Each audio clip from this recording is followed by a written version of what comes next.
नमस्कार बच्चों, आज हम लोग केमिकल काइनेटिक्स चैप्टर स्टार्ट कर रहे हैं और 12th का काफी इंपॉर्टेंट चैप्टर है। थोड़ा बेसिक केमिकल इक्विलिब्रियम की आपको रिक्वायरमेंट होगी, मैं साथ में बताता जाऊंगा, आप उसकी टेंशन नहीं लें। तो बच्चों हम लोग स्टार्ट कर रहे हैं। बच्चों चैप्टर का नाम है केमिकल काइनेटिक्स। बहुत आसानी से सीखना आप लोग। आप पहली बात मेरी बेसिक में समझें। The branch of chemistry which deal with speed of reaction or rate of reaction and factors affecting rate of reaction.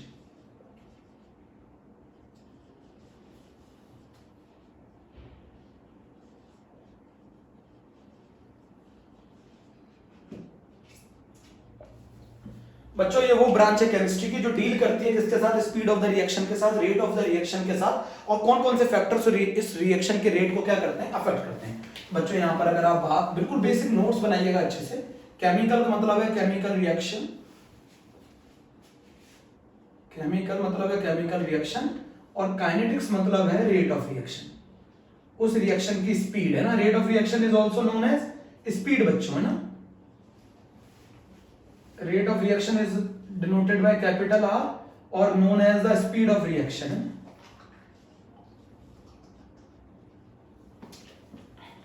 ध्यान से लिखना बिल्कुल, है ना, बहुत ध्यान से। अच्छा एक चीज बताओ, तो हमें इस चैप्टर में केमिकल काइनेटिक्स में किसके साथ डील करना है?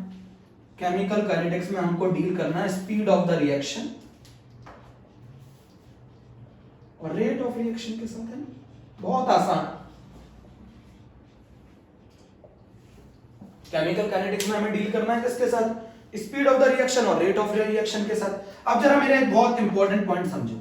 आप किसी भी रिएक्शन की जो स्पीड है वो किसके बेसिस पे डिसाइड करते हैं? टाइम के बेसिस पे। स्पीड किससे डिसाइड की जाती है? कोई भी रिएक्शन फास्ट है या स्लो है, किसके बेसिस पे डिसाइड की जाती है? Is decided by time. बोलो बच्चों, इज डिसाइडेड बाय टाइम। कोई भी रिएक्शन फास्ट है या स्लो है किसके बेसिस पर डिसाइड की जाती है? टाइम के बेसिस पर। किसी भी रिएक्शन की स्पीड जो है या उस रिएक्शन का जो रेट है ये किसके बेसिस पर डिसाइड किया जाता है? टाइम के बेसिस पर। फास्ट है या स्लो है, डिसाइडेड बाय टाइम। आप बोलेंगे कैसे सर? देखिए, अगर मैं एक रिएक्शन को ले लूं, अगर प्रोडक्ट फॉर्मेशन, बच्चों अगर प्रोडक्ट फॉर्मेशन फास्ट है तो रिएक्शन फास्ट है। भाई अगर प्रोडक्ट बहुत जल्दी जल्दी बन रहा है तो प्रोडक्ट फॉर्मेशन फास्ट है तो रिएक्शन फास्ट है। रिएक्टेंट कंजम्पशन अगर फास्ट है, अगर रिएक्टेंट कंजम्पशन फास्ट है तो भी रिएक्शन फास्ट। किसी भी रिएक्शन का जो रेट है वो अकेले प्रोडक्ट से डिसाइड नहीं किया जा सकता, रिएक्टेंट के बेसिस पे भी बता सकते हैं। आप बोलेंगे सर कैसे?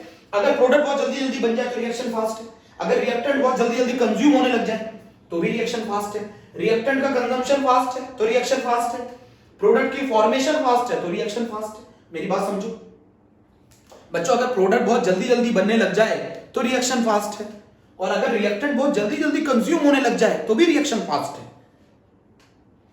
बोलो बच्चों, समझ में आया? अब जरा मेरी बात सुनो। आप इसको ऐसे भी लिख सकते हैं। अब अगर आपको ये कहना है रिएक्शन स्लो है, अगर आप किसी रिएक्शन को स्लो बोलते हो तो प्रोडक्ट फॉर्मेशन अगर स्लो है तो रिएक्शन स्लो है, और अगर रिएक्टेंट कंजम्पशन स्लो है तो रिएक्शन स्लो है, अगर रिएक्टेंट बहुत धीरे धीरे खत्म हो रहा है तो रिएक्शन स्लो है, अगर प्रोडक्ट बहुत धीरे धीरे बन रहा है तो रिएक्शन स्लो है। मेरी बात समझ रहे हैं? अगर रिएक्टेंट का कंजम्पशन बहुत धीरे धीरे है तो रिएक्शन स्लो है, और प्रोडक्ट का फॉर्मेशन अगर बहुत धीरे धीरे है तो रिएक्शन स्लो है। तो किसी भी रिएक्शन को स्लो और फास्ट हम किस बेसिस पे कह रहे हैं? टाइम के बेसिस पर। अगर किसी रिएक्शन में लगने वाला टाइम ज्यादा है तो वो रिएक्शन स्लो है, अगर किसी रिएक्शन में लगने वाला टाइम अगर बहुत कम है तो वो रिएक्शन फास्ट है। तो वो डिसाइडेबल फैक्टर कौन सा है? वो डिसाइडेबल फैक्टर है बच्चों टाइम। टाइम के बेसिस पर हम ये डिसाइड करते हैं कि कौन सी रिएक्शन फास्ट होगी और कौन सी रिएक्शन स्लो होगी। मेरे प्यारे बच्चों, ये मेरी बात समझो। कौन सी रिएक्शन फास्ट होगी, कौन सी रिएक्शन स्लो होगी, हम किसके बेसिस पे डिसाइड करते हैं? टाइम। तो चलो अब हम आगे चल रहे हैं। अब हमने लिखा एक वर्ड बहुत important, rate of reaction denoted by capital R, denoted by capital R. बेटा रेट ऑफ रिएक्शन और डिनोटेड बाय कैपिटल आर। अच्छा एक चीज बताओ, रेट ऑफ रिएक्शन क्या है? मैं आपको बता दूं, कितना कंसेंट्रेशन में चेंज आया रिएक्टेंट और प्रोडक्ट के, दोनों के कंसेंट्रेशन में चेंज आता है। Change in concentration upon time taken, मेरी बात समझे? Change in concentration upon time taken, कितना कंसेंट्रेशन में चेंज आया और कितने समय में आया। इसको आप लोग लिख सकते हैं क्या?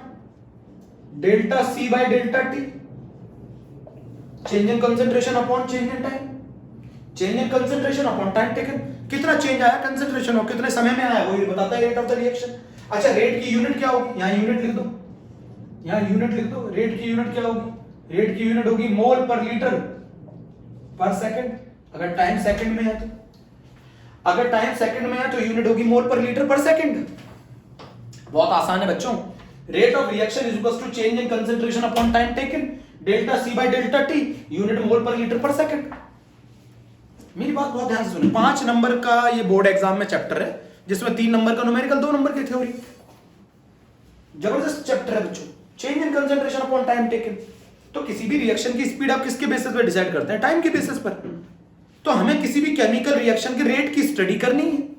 अब रेट किसके बेसिस पर बताया जाता है? अगर किसी रिएक्शन में कंसेंट्रेशन में जो चेंज आ रहा है वो ज्यादा टाइम में आएगा तो रिएक्शन स्लो है, कंसेंट्रेशन में चेंज अगर कम टाइम में आएगा तो रिएक्शन फास्ट। क्या ये लिखना जरूरी है? कंसेंट्रेशन में अगर जो चेंज आ रहा है अगर वो ज्यादा टाइम में आ रहा है तो वो रिएक्शन स्लो है, और अगर कंसेंट्रेशन में जो चेंज आ रहा है वो कम टाइम में है तो रिएक्शन फास्ट है। आप बोलेंगे बिल्कुल सही है सर, मोल पर लीटर पर सेकंड, अगर टाइम सेकंड में दे रखा हो तो यूनिट मोल पर लीटर पर सेकंड। रेट निकालते वक्त कंसेंट्रेशन चाहिए, मेरी बात सुन लीजिए पहले से। अगर मैं आपको वेट ग्राम में दे दूं, ग्राम पर सेकंड दे दूं, तो आप उसे ग्राम में नहीं कर सकते, रेट नहीं निकाल सकते। रेट को निकालने के लिए आपको कंसेंट्रेशन चाहिए। Change in concentration upon time taken, delta C by delta T, unit mole per litre पर सेकंड।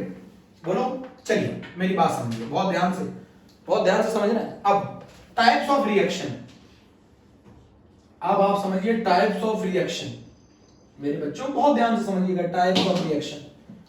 अब आप कितने तरीके की रिएक्शन होती है मैं बता दूं। केमिकल काइनेटिक्स मॉडरेट रिएक्शन के साथ डील करता है, केमिकल काइनेटिक्स मॉडरेट रिएक्शन के साथ डील करता है। तो टाइप्स ऑफ रिएक्शन बता दूं, एक रिएक्शन होती है स्लो रिएक्शन, एक रिएक्शन होती है फास्ट रिएक्शन, और एक मेरे प्यारे बच्चों रिएक्शन होती है मॉडरेट रिएक्शन। मैं पहले से बता देता हूं, हमारी केमिकल काइनेटिक्स जो है ना वो डील करती है मॉडरेट रिएक्शन के साथ। केमिकल काइनेटिक्स चैप्टर जो है वो हम मॉडरेट रिएक्शन के लिए पढ़ते हैं, मतलब हम जो रेट एक्यूरेटली पता कर सकते हैं वो किन रिएक्शन का कर सकते हैं? मॉडरेट रिएक्शन का। हम किन किन का रेट पता नहीं कर सकते, हम इसका रेट पता नहीं कर सकते एक्यूरेटली, हम इसका रेट भी एक्यूरेटली पता नहीं कर सकते। क्यों नहीं पता कर सकते आप समझिए। स्लो रिएक्शन क्या होती है? जिसके अंदर डेल्टा टी बहुत ज्यादा हो, delta T is too large, जिसमें लगने वाला समय बहुत ज्यादा हो, साल हो, महीने हो, है ना? बोलो, 1 साल लग जाए, 2 साल लग जाए, 6 महीने लग जाए, तब जाके कंसेंट्रेशन में चेंज है। Delta T is too large, तो आर क्या होगा? Too small. भैया अगर ये चीज बहुत ज्यादा हो जाएगी तो ये चीज बहुत कम हो जाएगी। किसी रिएक्शन में जो चेंज आ रहा है कंसेंट्रेशन में बहुत ज्यादा समय में आएगा तो रिएक्शन स्लो होगी। तो delta T is too large, तो आर इज टू स्मॉल। मेरी बात सुन रहे हो ना? R is too small. तो आप ऐसी रिएक्शन का रेट एक्यूरेटली मेजर नहीं कर सकते, ऐसी रिएक्शन का रेट एक्यूरेटली मेजर नहीं कर सकते। भैया मान लो अगर रस्टिंग, इसका एग्जांपल समझा देता हूं, चलो आपको मैं बताता हूं, इसका एग्जांपल समझाता हूं आपको बहुत ध्यान से। इसका एग्जांपल है rusting of iron.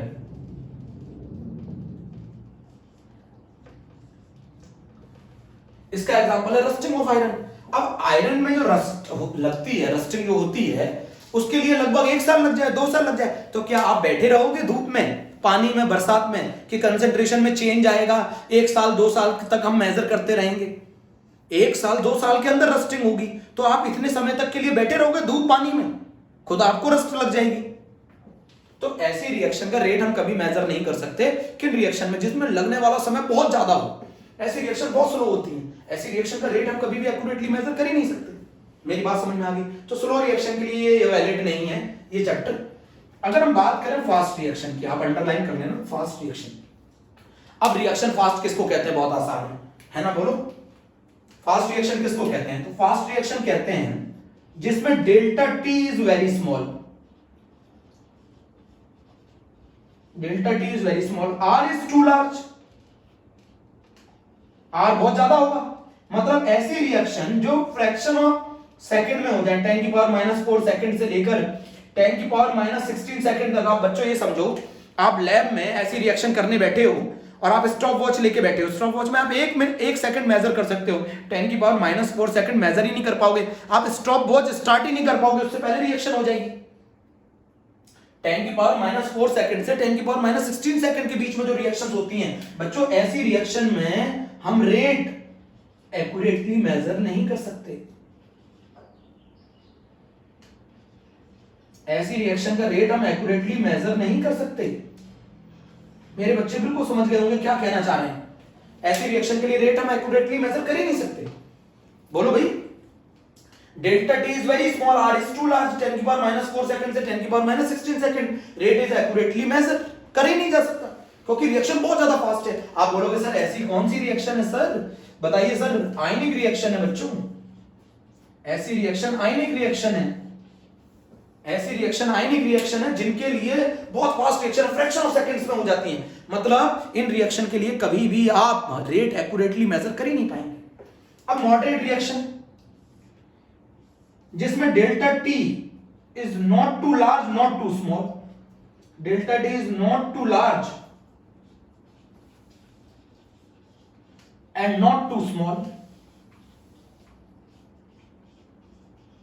means these reaction is completed in a limited time interval, completed in limited time interval। ऐसी रिएक्शन जो एक लिमिटेड टाइम इंटरवल में कंप्लीट हो, ऐसी रिएक्शन जो एक लिमिटेड टाइम इंटरवल में कंप्लीट हो, ऐसी रिएक्शन को हम क्या कहते हैं? मॉडरेट रिएक्शन कहते हैं। बिल्कुल क्लियर। मॉडरेट रिएक्शन जिसमें डेल्टा टी ना बहुत ज्यादा हो ना बहुत कम हो, एक लिमिटेड टाइम इंटरवल में कैलकुलेट हो सके, ऐसी रिएक्शन के लिए हम रेट की स्टडी करते हैं। तो हम रेट की स्टडी किसके लिए करते हैं? मॉडरेट रिएक्शन के लिए। हम रेट की स्टडी किसके लिए करते हैं? मॉडरेट रिएक्शन की। मेरी बात समझे? जो एक लिमिटेड टाइम इंटरवल में कंप्लीट हो जाए, एक डेफिनेट टाइम इंटरवल में कंप्लीट हो जाए, ना ज्यादा ना बहुत कम, ऐसी रिएक्शन के लिए हम रेट ऑफ रिएक्शन की स्टडी करते हैं। ऐसी रिएक्शन के लिए हम रेट ऑफ रिएक्शन की स्टडी करते हैं। अच्छा, मॉडरेट रिएक्शन के एग्जांपल बताओ। मॉडरेट रिएक्शन का एग्जांपल है, लिखना है कॉपी में। Decomposition of N2O5, nitrogen penta oxide का डिकम्पोजिशन, डिकम्पोजिशन ऑफ N2O5 है ना, बोलो। अच्छा कैसे? N2O5 dissociate into 2NO2 plus half O2।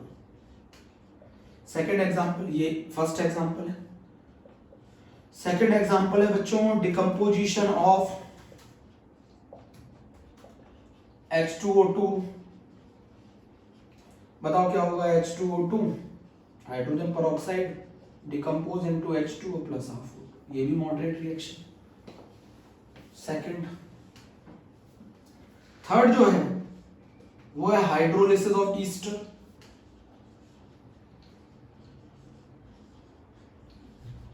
ये भी मॉडरेट रिएक्शन है, बोलो। CH3 COO C2H5 plus water H plus acetic acid plus alcohol, ये भी एक मॉडरेट रिएक्शन है। तो 3 एग्जांपल है मॉडरेट रिएक्शन के जनरली। तो मॉडरेट रिएक्शन से ये चैप्टर क्या करता है? डील करता है। किसके साथ डील करता है बच्चों? मॉडरेट रिएक्शन के साथ। क्लियर करें? रफ कर दो, जल्दी करो, जल्दी जल्दी जल्दी बच्चों। मॉडरेट रिएक्शन के साथ जल्दी नोट कर लो।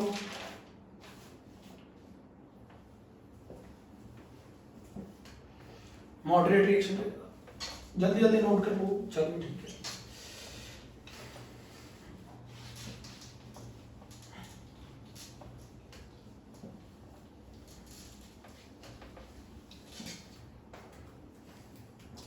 बच्चों हेडिंग है types of rate of reaction.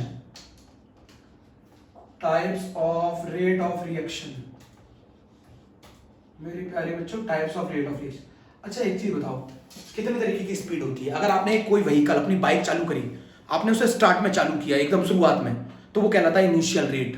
जब आप उसे एक बाइक को आप लंबे लॉन्ग डिस्टेंस तक चला लेते हैं, उस समय जो उसका स्पीड निकालते हैं वो कहलाती है उसकी एवरेज स्पीड।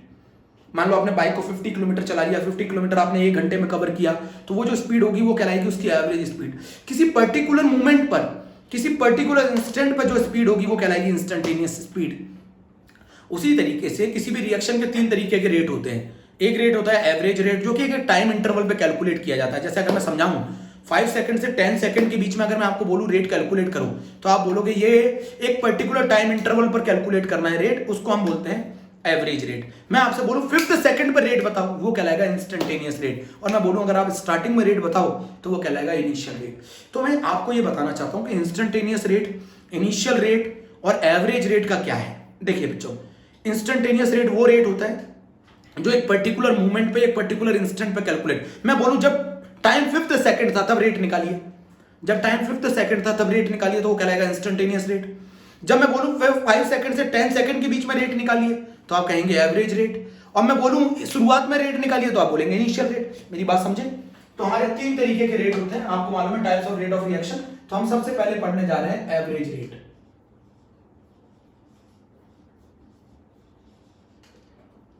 बट जब आपको मैं बता दूं, आर एवरेज जब निकालोगे तो उसका फॉर्मूला होता है delta C by delta T. R average जो होता है वो प्लस माइनस यहां लिख लीजिए delta C by delta T होता है। अब मेरी बात, अब बच्चों समझोगे, बहुत ध्यान से समझोगे मेरी बात को। अभी प्लस माइनस क्या है मैं बता रहा हूं। आप किसी रिएक्शन का जो रेट है वो रिएक्टेंट के टर्म्स में भी निकाल सकते हैं, प्रोडक्ट के टर्म्स में भी निकाल सकते हैं। दूसरी चीज, रेट और स्पीड, रेट ऑलवेज पॉजिटिव आता है बच्चों, रेट ऑलवेज पॉजिटिव। स्पीड कभी नेगेटिव हो सकती है क्या? नहीं हो सकती ना, रेट ऑलवेज पॉजिटिव है। आपको मैं समझाऊंगा प्लस माइनस का क्या मतलब है। रेट दोनों के टर्म्स में निकाला जा सकता है, रिएक्टेंट के टर्म्स में भी और प्रोडक्ट के टर्म्स में भी। रिएक्टेंट का रेट निकालते वक्त उनके साथ माइनस जोड़ना पड़ता है, माइनस जोड़ना पड़ता है क्योंकि वो कंज्यूम होते हैं। प्रोडक्ट लगातार फॉर्म होते हैं तो उनके साथ प्लस जोड़ना पड़ता है। समझते हैं? मान लीजिए मैं रिएक्टेंट का केस ले लूं, एक रिएक्टेंट का case. First we draw the diagram and then we understand what the topic. अब अगर मैं डायग्राम लूं रिएक्टेंट का, तो आप जरा मुझे समझाइएगा ध्यान से। ये मैंने रिएक्टेंट का कंसंट्रेशन ले लिया है और ये बच्चों मैंने टाइम ले लिया है। अगर मैं रिएक्टेंट का कंसंट्रेशन टाइम के साथ देखूं तो वो घटेगा। मैं एक चीज और बता देना चाहता हूं, केमिकल काइनेटिक्स हम तब तक पढ़ते हैं जब तक चेंज आता है कंसंट्रेशन में, और केमिकल इक्विलिब्रियम तब पढ़ते हैं जब चेंज आना बंद हो जाता है। दोनों में अंतर समझिए। अब ये मैंने लिखा, शुरुआत में इसकी ये मान लीजिए इसका इनिशियल कंसंट्रेशन है CI, और ये किस टाइम पे था बताइए? T1 टाइम पर। ये इसका फाइनल कंसंट्रेशन है C फाइनल, और ये किसके टाइम पर है? T2 टाइम पर। ये T1 टाइम पर है और ये T2 टाइम पर है। अच्छा ये बताओ चेंज कितना आया कंसंट्रेशन में? कंसंट्रेशन में ये कहलाएगा चेंज। इतना चेंज आया कंसंट्रेशन में, C इनिशियल C फाइनल, इतना ये चेंज है। अब टाइम इंटरवल कितने टाइम इंटरवल में आया? ये डेल्टा T है, ये डेल्टा T। मेरी बात समझ गए? अच्छा ये बताओ रेट क्या होता है? रेट होता है change in concentration upon change in time. और चेंज इन कंसंट्रेशन क्या होता है? C final minus C initial upon delta T। बोलो अब खुद कॉमन सेंस लगाओ, खुद कॉमन सेंस लगाओ कि रिएक्टेंट के केस में, रिएक्टेंट के केस में आपका जो C इनिशियल है वो C फाइनल से ज्यादा है, तो डेल्टा C की वैल्यू नेगेटिव आएगी। और अगर डेल्टा C नेगेटिव आ गया तो रेट नेगेटिव हो जाएगा ना, और रेट नेगेटिव हो नहीं सकता कभी भी, तो यहां क्या लगा देंगे बच्चों? माइनस लगा देंगे। ये चेंज नेगेटिव नेगेटिव नेगेटिव मिलकर पॉजिटिव। तो ये नेगेटिव बताता क्या है? ये नेगेटिव बताता क्या है? ये नेगेटिव ये बताता है कि कंसंट्रेशन ऑफ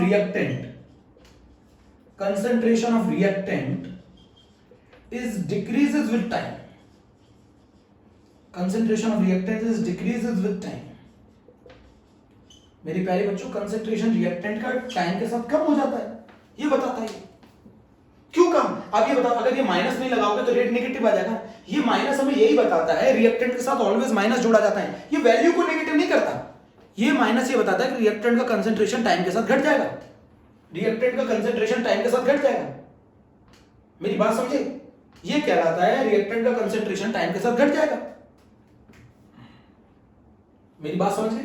तो रिएक्टेंट का जब भी आप रेट लिखोगे उनके साथ क्या जोड़ोगे? माइनस जोड़ोगे। माइनस क्या बताता है? रिएक्टेंट का कंसंट्रेशन टाइम के साथ घट रहा है। और दूसरा ये माइनस इसलिए भी लगाया जाता है क्योंकि रेट कभी भी नेगेटिव नहीं आना चाहिए, वो पॉजिटिव लेकर आने के लिए। आप इस बात को समझो, इस बात को समझा आपने? ये कहलाता है एवरेज रेट। एक पर्टिकुलर टाइम इंटरवल में कैलकुलेट कर रहे हो। जब हमारा टाइम T1 से T2 चेंज हुआ तो उस दौरान कंसंट्रेशन में जो चेंज आया वो C इनिशियल से C फाइनल था। तो बताओ उस दौरान आप रेट निकालो। तो हमने निकाल लिया, change in concentration upon change in time. Reactant है माइनस लगा दिया। समझ गए ना मेरी बात को? चलो, concentration of reactant is decreases with time. Rough कर दो बच्चों, बच्चों रफ कर दो। अगर मैं इसी चीज को रफ करके प्रोडक्ट के लिए बात करने लग जाऊं, अगर मैं ये बात प्रोडक्ट के लिए करने लग जाऊं, प्रोडक्ट के लिए करने लग जाऊं, तो आप प्रोडक्ट के लिए पहले डायग्राम बना लीजिए। प्रोडक्ट का आपको मैं बता दूं कि प्रोडक्ट का जो कंसंट्रेशन होता है वो टाइम के साथ बढ़ता है। प्रोडक्ट का कंसंट्रेशन टाइम के साथ बढ़ता है। मान रहे ना, प्रोडक्ट का कंसंट्रेशन टाइम के साथ बढ़ता है। मान लीजिए ये शुरुआत का कंसंट्रेशन इनिशियल CI, जब टाइम था T1। अब मैंने टाइम कर दिया टाइम T2 पर, टाइम T2 पर। वहां तक पढ़ते हैं केमिकल काइनेटिक्स जहां तक चेंज आता है। ये रहा टाइम T2। टाइम T2 पे जो कंसंट्रेशन है फाइनल वो है C फाइनल। तो मुझे एक चीज बताओ, ये चीज क्या कहलाएगी? ये चीज कहलाएगी डेल्टा C और ये कहलाएगा डेल्टा T। अब प्रोडक्ट के केस में, प्रोडक्ट के केस में मेरे प्यारे बच्चों, प्रोडक्ट के केस में यहां प्लस जोड़ देते हैं। क्यों? प्रोडक्ट के केस में, मेरी बात समझना, प्रोडक्ट के केस में फाइनल कंसंट्रेशन इनिशियल कंसंट्रेशन से ज्यादा होती है। और फाइनल कंसंट्रेशन अगर इनिशियल कंसंट्रेशन से ज्यादा होगी तो डेल्टा C की वैल्यू पॉजिटिव होगी ना, डेल्टा C की वैल्यू पॉजिटिव होगी। तो इसीलिए ये प्लस साइन लगाया जाता है। प्लस क्या बताता है? प्लस बताता है the concentration of product is increases with time. तो जब आप एक टाइम इंटरवल के लिए कैलकुलेट करेंगे रेट, तो क्या रहेगा? Average rate. बेटा न्यूमेरिकल में कोई फर्क नहीं आता। बच्चे मुझसे पूछते हैं सर हम रेट को, रेट ऑफ द रिएक्शन को एवरेज के टर्म्स में लिखे कि इंस्टेंटेनियस के टर्म्स में लिखे? मैं बोलता हूं इंस्टेंटेनियस के टर्म्स में लिखो, न्यूमेरिकल पे कोई फर्क नहीं पड़ना। न्यूमेरिकल पे कोई फर्क नहीं पड़ना, ज्यादातर हम लोग इंस्टेंटेनियस रेट ही लिखते हैं। तो एवरेज रेट आपके समझ में आया? रिएक्टर रेट ऑफ रिएक्शन लिखते वक्त प्रोडक्ट के साथ प्लस क्यों जोड़ा जाता है? रेट ऑफ रिएक्शन लिखते वक्त रिएक्टेंट के साथ माइनस क्यों जोड़ा जाता है? माइनस क्यों बोला जाता है? क्योंकि रिएक्टेंट कंज्यूम होते हैं। रेट ऑफ डिसअपीयरेंस बोला जाता है, रिएक्टेंट खत्म होते हैं तो वो माइनस बताता है। प्रोडक्ट लगातार बढ़ता है तो वो प्लस बताता है। इतनी बात समझ में आ गई? पहले इतनी बात समझ लो बहुत ध्यान से।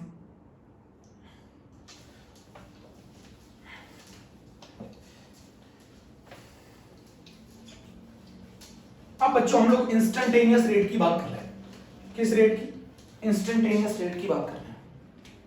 बोलो बच्चों किस रेट की बात कर रहे हैं, जरा मुझे समझा। इंस्टेंटेनियस रेट की बात कर रहे हैं। आपको भी सिखाया था मैंने instantaneous rate. Instantaneous rate a particular instant पर या फिर पर्टिकुलर मूवमेंट पे कैलकुलेट किया जाता है। अब अच्छा एक चीज बताओ, जब पर्टिकुलर, तो इसमें टाइम इंटरवल क्या होगा? टाइम इंटरवल होगा डेल्टा T टेंड्स टू 0। इसके लिए टाइम इंटरवल क्या होगा? Delta T tends to 0। बच्चों अगर मैं ऐसे लिख दूं delta C by delta T और टाइम इंटरवल टेंड्स टू 0 हो तो ये बन जाता है किसके बराबर? DC by dt। Very small time के लिए हम इसको क्या लिखेंगे? DC by dt। Delta C upon delta T। तो अगर मैं डेल्टा T टेंड्स टू 0 कर दूं तो ये किस में कन्वर्ट हो जाएगा जरा बताओ? DC by dt। Instantaneous rate, इसको बोला जाता है इंस्टेंटेनियस रेट। इसको बोला जाता है इंस्टेंटेनियस रेट। बेटा न्यूमेरिकल करने में कोई फर्क नहीं होता। इंस्टेंटेनियस रेट किसी पर्टिकुलर इंस्टेंट पे निकाले। अब अच्छा हम समझते हैं सबसे पहले रिएक्टेंट के लिए, रिएक्टेंट के लिए लिखते हैं। कर्व बनाते हैं सबसे पहले। ये रिएक्टेंट के लिए कंसंट्रेशन टाइम के साथ घट रहा है। जिस पर्टिकुलर इंस्टेंट पे आपको कैलकुलेट करना, उस पर एक स्लोप, उस पर एक टेंजेंट ड्रॉ कर दो, उस पर एक टेंजेंट ड्रॉ कर दो। बच्चों थीटा ये वाला लेते हैं, ये वाला विद पॉजिटिव एक्स एक्सिस। बच्चों ये लेते हैं theta with positive X axis.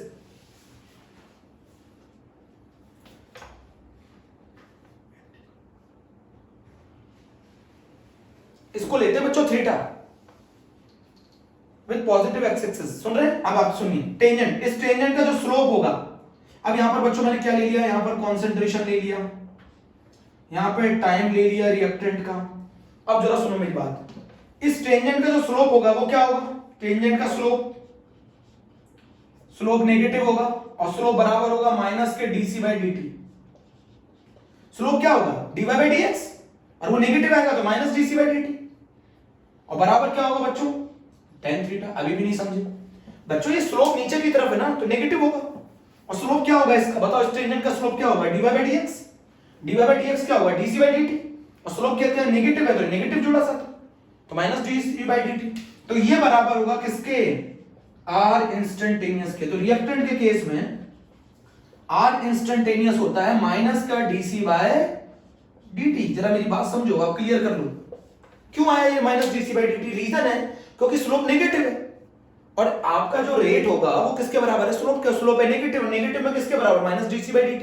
कैसे माइनस, क्योंकि स्लोप क्या होगा इसका, dy बाय dx, और स्लोप नेगेटिव है तो माइनस dc बाय dt बराबर r इंस्टेंटेनियस। बोलो बच्चों स्लोप नेगेटिव है, स्लोप नेगेटिव है ना, और इस लाइन का जो स्लोप होगा वो होगा dy बाय dx, और वो नेगेटिव है तो माइनस dc बाय dt, यही बराबर होगा इंस्टेंटेनियस। तो इंस्टेंटेनियस रेट जो होता है वो बराबर होता है बेटा स्लोप के ऑफ द टेंजेंट, और स्लोप ऑफ टेंजेंट इस केस में नेगेटिव है और बराबर होता है tan थीटा। जरा समझो बेटा, इस केस के लिए स्लोप नेगेटिव है ना, नीचे की तरफ है ना, तो स्लोप नेगेटिव है। स्लोप किसके बराबर है, r इंस्टेंटेनियस, और स्लोप कितना आ रहा है माइनस डीसी बाई dt, तो r instantaneous minus DC by dt आएगा ना रिएक्टेंट के लिए। ये कहानी रिएक्टेंट के लिए, ये कहानी रिएक्टेंट के लिए। आप इसको लिख लो, मैं क्वेश्चन जब कराऊंगा तब आपको और समझ में आएगा। ये कहानी रिएक्टेंट के लिए, बोलो बच्चों जल्दी से, ये कहानी रिएक्टेंट के लिए। आना चाहिए आप लोगों को, समझ में आना चाहिए बच्चों।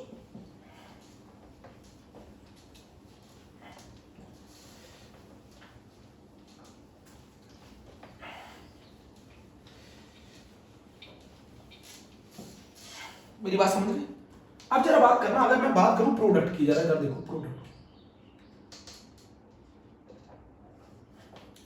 प्रोडक्ट के केस में पहले कर्व बनाया प्रोडक्ट के केस में, कर्व बनाया, यहां कंसेंट्रेशन लिखा, यहां टाइम लिखा। जिस पर्टिकुलर इंस्टेंट पे आपको क्या करना है, पता लगाना है रेट, उस पर एक टेंजेंट ड्रॉ कर ली। इस टेंजेंट का स्लोप ऑफ टेंजेंट बताओ, इस बार स्लोप ऑफ टेंजेंट क्या है, स्लोप क्या है बेटा, ऊपर की तरफ है, पॉजिटिव है, तो इस बार स्लोप ऑफ टेंजेंट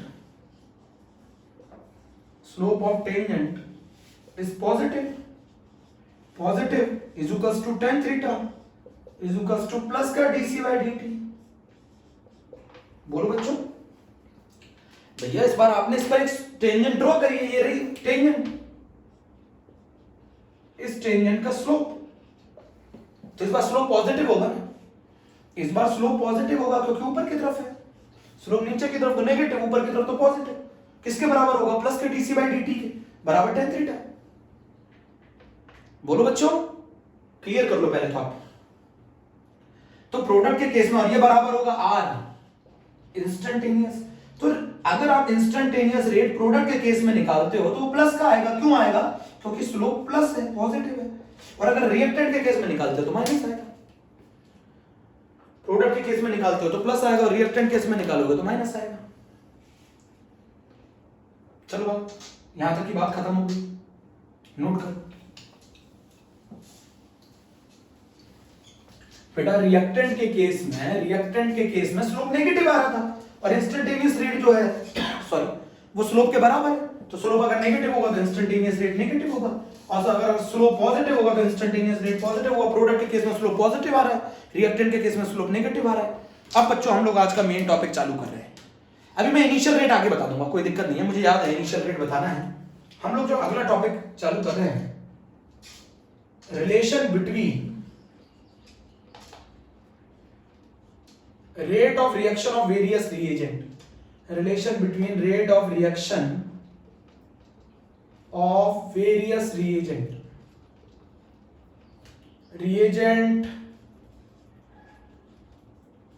मतलब रिएक्टेंट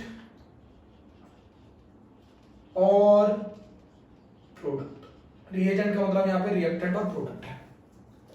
बच्चों मैं एक चीज को शुरुआत बताना चाहता हूं, आप रेट ऑफ रिएक्शन चाहे रिएक्टेंट के टर्म्स में निकालो चाहे प्रोडक्ट के टर्म्स में निकालो, बराबर आएगी भाई। ऐसा तो नहीं हो सकता है, मान लो एक रिएक्शन हो रही है, अगर आप उस रिएक्शन की स्पीड पता करना चाहे तो आप प्रोडक्ट से निकालो चाहे रिएक्टेंट से निकालो, स्पीड तो बराबर ही आएगी ना।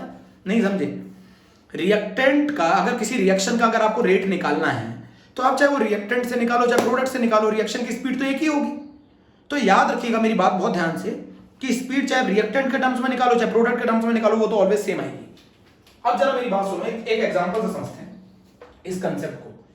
अगर मैं एक N2 + 3H2 ले लूं, gives 2NH3 ले लूं, N2 + 3H2 ले लिया और मैंने इसमें किस में कन्वर्ट कर लिया, 2NH3 में कन्वर्ट कर लिया। मान लीजिए, अच्छा एक चीज मुझे बताइए, अगर इसकी स्टिक्योमेट्री क्या कहती है? इसकी स्टिक्योमेट्री कहती है 1, 3 और 2 की। इसकी स्टिक्योमेट्री कहती है मतलब जितनी देर में इसका एक मोल खत्म होगा उतनी देर में हाइड्रोजन के 3 मोल खत्म होंगे, उतनी देर में अमोनिया के 2 मोल बनेंगे। ये क्या बताता है? ये बताता है कि अगर 1 मोल नाइट्रोजन जितनी देर में खत्म होगा उतनी देर में हाइड्रोजन के 3 मोल खत्म होंगे, उतनी देर में अमोनिया के 2 मोल बनेंगे। मतलब नाइट्रोजन की जो खत्म होने की स्पीड है, हाइड्रोजन की जो स्पीड है वो नाइट्रोजन के खत्म होने की स्पीड के 3 गुना है। जितनी देर में नाइट्रोजन का 1 मोल खत्म होंगे उतनी देर में हाइड्रोजन के 3 मोल खत्म होंगे और उतनी देर में अमोनिया के 2 मोल बनेंगे। मेरी बात नहीं समझी? जितनी देर में nitrogen, rate of consumption of nitrogen अगर मान लो x है तो rate of consumption of hydrogen 3x होगा और rate of production of ammonia 2x होगा। जरा समझते हैं। मान लीजिए अगर 1 आवर के बाद, 1 घंटे के बाद नाइट्रोजन के 1 मोल कंज्यूम हो रहा है, नाइट्रोजन का 1 मोल कंज्यूम होगा। मान लीजिए नाइट्रोजन का 1 मोल कंज्यूम हो रहा है, बोलो नाइट्रोजन का 1 मोल कंज्यूम हो रहा है, तो उतनी देर में हाइड्रोजन के कितने मोल कंज्यूम होंगे? 3 मोल कंज्यूम होंगे। और उतनी देर में अमोनिया के कितने मोल बनेंगे? 2 मोल बनेंगे। 2 मोल प्रोड्यूस। बात नहीं समझ रहे? नाइट्रोजन अगर 1 मोल कंज्यूम होगा जितने समय में, उतनी समय में हाइड्रोजन के कितने मोल कंज्यूम होंगे? 3 मोल। उतने समय में अमोनिया के कितने मोल प्रोड्यूस होंगे? 2 मोल। तो अगर नाइट्रोजन के खत्म होने की स्पीड, अगर नाइट्रोजन के खत्म होने का rate of disappearance of nitrogen अगर x है तो इसके खत्म होने की स्पीड नाइट्रोजन के कंपैरिजन में 3 गुना है, 3x।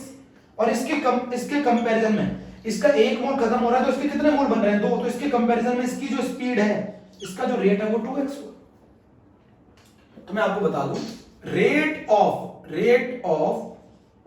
डिसअपीयरेंस कह लो, डिसअपीयरेंस किसके लिए जोड़ा जाता है? किसके लिए जोड़ा जाता है? रिएक्टेंट के लिए। रेट ऑफ अपीयरेंस किसके लिए जोड़ा जाता है? प्रोडक्ट। तो रेट ऑफ डिसअपीयरेंस, नाइट्रोजन के खत्म होने की स्पीड, तो इसको हम लिखेंगे माइनस का dN2/dt। मैंने क्या बोला था? माइनस जोड़ते हैं ना, इसको पूरे को बोला जाता है rate of disappearance of nitrogen. Minus dN2/dt किसके बराबर है बच्चों? x के बराबर। Rate of disappearance of hydrogen बताओ क्या होगा? माइनस का dH2/dt और ये बराबर है 3x के। और rate of appearance of ammonia किसके बराबर है? प्लस का dNH3/dt और ये बराबर है 2x के। 2x के कहने का मतलब है जितनी देर में नाइट्रोजन का 1 मोल खत्म होता है उतनी देर में हाइड्रोजन के 3 मोल खत्म होते हैं और उतनी ही देर में अमोनिया के 2 मोल बनते हैं। तो नाइट्रोजन के खत्म होने की जो स्पीड है, हाइड्रोजन के खत्म होने की स्पीड नाइट्रोजन के खत्म होने की स्पीड के 3 गुना है। साफ पता लग रहा है? नाइट्रोजन के जितनी देर में हाइड्रोजन के 3 मोल खत्म होते हैं उतनी देर में नाइट्रोजन का 1 मोल खत्म होता है। तो अगर मैं आपसे पूछूं कि नाइट्रोजन के खत्म होने की स्पीड और हाइड्रोजन के खत्म होने की स्पीड को कंपेयर करूं तो बहुत आसान है। हाइड्रोजन के जो रेट है खत्म होने का, rate of disappearance of hydrogen, वो 3 गुना है rate of disappearance of nitrogen के। तो rate of disappearance of nitrogen अगर x है, इसको पूरे को बोला जाता है बच्चों। पता चले आप माइनस को यहां ले जाओ, माइनस नहीं ले जा पाओगे क्योंकि माइनस ऑलवेज रिएक्टेंट के साथ होना चाहिए, वही तो बताता है इनका ये खत्म हो रहे हैं, rate of disappearance of hydrogen. Product के साथ प्लस है, rate of appearance of ammonia. अब ये बताइए मुझे एक चीज क्लियर होगी, rate of disappearance of nitrogen अगर x है तो rate of disappearance of hydrogen 3x होगा और rate of appearance of ammonia कितना होगा, 2x होगा। मेरी बात इतनी पूरी क्लियर हो गई हो तो समझो ये है टॉपिक मेन। फिर मैं आपको रिजल्ट, अभी तो मैं आपको समझा रहा हूं ये आया कैसे।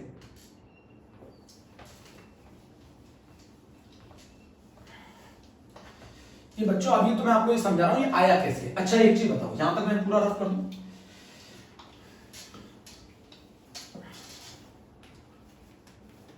बच्चों अब मेरी बात सुनना, क्या मैं ये लिख सकता हूं कि rate of disappearance of nitrogen is equal to rate of disappearance of hydrogen is equals to rate of appearance of ammonia? आप बोलेंगे बिल्कुल गलत है सर, कैसे? इसका rate of disappearance of hydrogen x है, इसका कितना है 3x है, इसका कितना है 2x है। बोलो आप यही तो बोलोगे। अब ये तीनों बराबर का है तो आप इसको बराबर करने के लिए क्या करोगे, इसको 3 से डिवाइड कर दो, इसको 2 से डिवाइड कर दो। ये कौन है 2 और 3, ये है स्टिक्योमेट्रिक कोफिशिएंट, और जो चीज अब निकल के आएगी वो कहलाएगी रेट ऑफ रिएक्शन। नहीं समझे? अगर मुझे इन तीनों को बराबर करना है तो इनको स्टिक्योमेट्रिक कोफिशिएंट से डिवाइड कर दो, इनके रेट ऑफ डिसअपीयरेंस को स्टिक्योमेट्रिक कोफिशिएंट से डिवाइड कर दो तो ये तीनों इक्वल हो जाएंगे।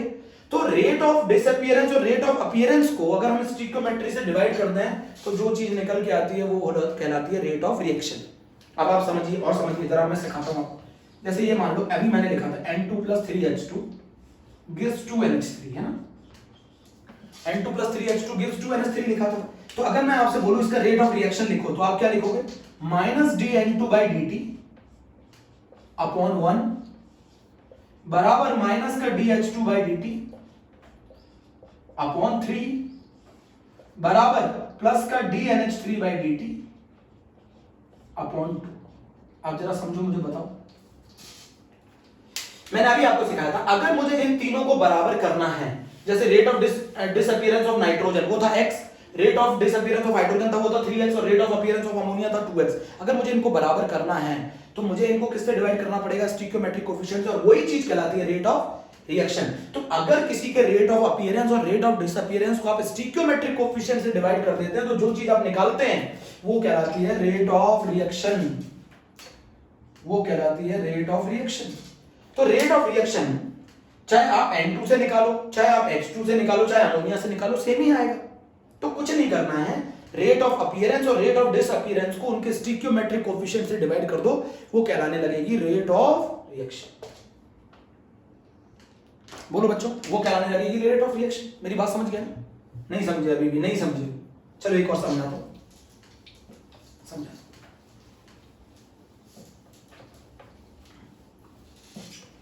अगर मान लो मैं एक रिएक्शन ले लूं बच्चों, मैं एक रिएक्शन ले लेता हूं, एक जर्नल रिएक्शन ले लेता हूं, AA plus BB changes into CC plus DD। अगर मैं आपसे बोलूं इसका रेट ऑफ रिएक्शन लिखकर बताओ तो आप बोलोगे -dA/dt divided by stoichiometric coefficient A बराबर -dB/dt। तो ये कब बराबर आ सकते हैं, रेट ऑफ अपीयरेंस और रेट ऑफ डिसअपीयरेंस एक दूसरे के बराबर कब आ सकते हैं, जब आप उनके रेट ऑफ अपीयरेंस या रेट ऑफ डिसअपीयरेंस को किसके डिवाइड करते हैं, स्टिक्योमेट्रिक कोफिशिएंट से। ये B बराबर प्लस का dC/dt अपॉन C प्लस का dD/dt अपॉन V, ये कहलाता है रेट ऑफ रिएक्शन। बोलो बच्चों, अब जैसे मान लो एक और ले लें एग्जांपल, XA YB, तो बताओ इसका रेट ऑफ रिएक्शन क्या होगा, इसका रेट ऑफ रिएक्शन होगा -dA/dt, this is called the rate of disappearance of A divided by stoichiometric coefficient X बराबर प्लस का dB/dt और इसका स्टिक्योमेट्रिक कोफिशिएंट Y। समझ रहे हैं? चलो मैं यहीं पर एक क्वेश्चन आपको और समझाता हूं। जैसे मान लो अगर मैं N2 ले लूं, 3H2 ले लूं और मैं ये ले लूं 2NH3, मैं आपसे पूछूं rate of disappearance of nitrogen और rate of disappearance of hydrogen में रिलेशन बताओ, तो मैं यहां से देख के बता सकता हूं। जितनी देर में इसका 1 मोल खत्म होगा उतनी देर में इसका 3 खत्म होगा। तो रेट ऑफ डिसअपीयरेंस में डायरेक्ट लिख दूं, rate of disappearance of hydrogen बराबर 3 times of rate of disappearance of nitrogen. बोलो बच्चों, भैया जितनी देर में इसका 1 मोल खत्म होगा उतनी देर में इसका 3 मोल खत्म होगा, तो rate of disappearance of hydrogen is equal to 3 times. अब इसको निकालेंगे कैसे? देखो, इसका रेट ऑफ रिएक्शन निकालो, वो होगा माइनस का dN2/dt अपॉन 1। ये क्या है? माइनस का dN2/dt, ये है rate of disappearance of nitrogen, nitrogen के खत्म होने की स्पीड, बराबर माइनस का dH2/dt अपॉन 3।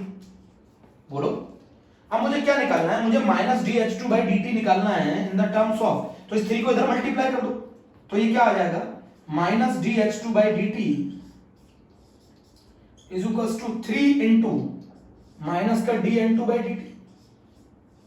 बोलो, तो dH2/dt क्या है? Rate of disappearance of hydrogen. ये क्या चीज है? Rate of disappearance of nitrogen. तो मैंने सही लिखा है, मेरा rate of disappearance of hydrogen is 3 times the rate of disappearance of nitrogen. ऐसे रिलेशन कर सकते हैं, ऐसे भी कर सकते हैं आप। मैं तो डायरेक्ट कर लेता हूं, आप ऐसे नहीं करिएगा, आप ऐसे करिएगा। ये माइनस dN2/dt क्या है? अच्छा, अगर मैं माइनस dN2/dt को स्टोइकियोमेट्रिक कोएफिशिएंट से डिवाइड कर दूं तो वो रेट ऑफ रिएक्शन है। ये मैं बोल रहा हूं, ये क्या है? ये चीज क्या है? ये चीज हमारी कहलाती है rate of disappearance of nitrogen, और ये चीज क्या कहलाती है? Rate of disappearance of hydrogen. अभी भी नहीं समझे? चलिए एक क्वेश्चन और सिखाते हैं, एक क्वेश्चन।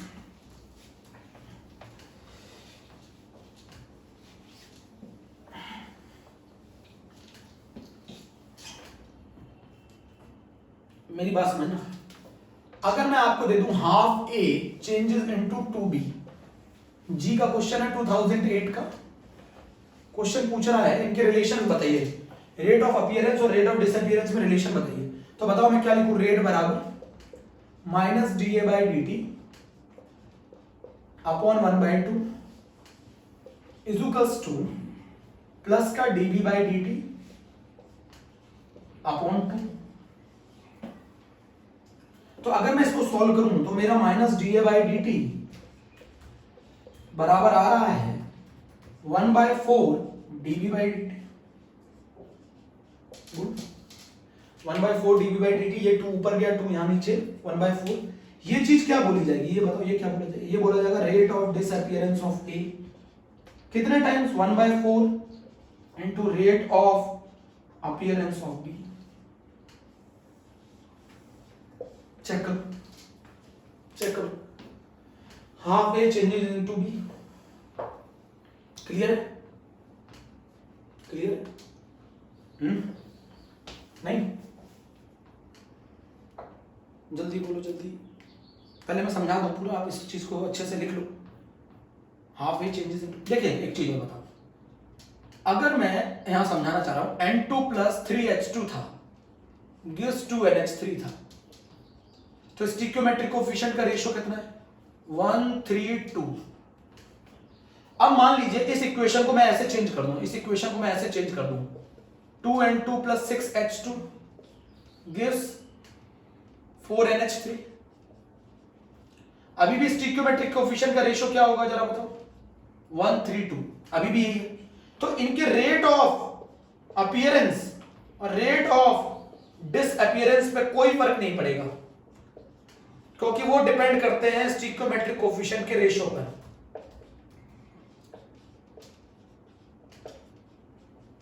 बट इनके रेट ऑफ अपीयरेंस और रेट ऑफ डिसअपीयरेंस में कोई फर्क नहीं पड़ेगा, करके देख लो, उसमें कोई फर्क नहीं पड़ेगा। बोलो, अगर मैं rate of disappearance of nitrogen और हाइड्रोजन के बीच का रिलेशन बनाऊं तो माइनस dN2/dt डिवाइडेड बाय 2 बराबर माइनस का dH2/dt डिवाइडेड बाय 6। बोलो ये 3 टाइम्स, तो ये क्या आएगा बताओ? Minus dH2/dt is equals to 3 into minus का dN2/dt। आएगा कि नहीं आएगा? Minus dH2/dt is equals to 3 times. तो इस पर क्या फर्क पड़ा? पहले भी वो यही था, rate of disappearance of hydrogen is equals to 3 times of rate of disappearance of nitrogen. But बच्चों मैं बता दूं, इस इक्वेशन में और इस इक्वेशन में अगर आप स्टोइकियोमेट्रिक कोफिशिएंट बदल देते हैं, अगर स्टोइकियोमेट्रिक कोफिशिएंट का रेशियो वही रहता है तो रेट ऑफ अपीयरेंस और रेट ऑफ डिसअपीयरेंस में कोई फर्क नहीं आएगा। बट अगर आप स्टोइकियोमेट्रिक कोफिशिएंट को बदल देते हैं तो रेट ऑफ रिएक्शन में फर्क आएगा, रेट ऑफ रिएक्शन में फर्क आएगा बच्चों, रेट ऑफ रिएक्शन में फर्क आएगा।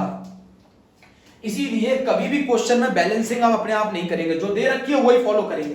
क्यों बताओ, रेट ऑफ रिएक्शन क्या होगा, वो होगा माइनस का dN2/dt डिवाइडेड बाय 2, वो बराबर होगा माइनस का dH2/dt डिवाइडेड बाय 6। मैं समझाना चाहता हूं, अगर आप स्टोइकियोमेट्रिक कोफिशिएंट को चेंज कर दें और अगर उनका रेशो सेम रहता है तो उनके रेट ऑफ अपीयरेंस और रेट ऑफ डिसअपीयरेंस के रिलेशन में कोई फर्क नहीं आएगा।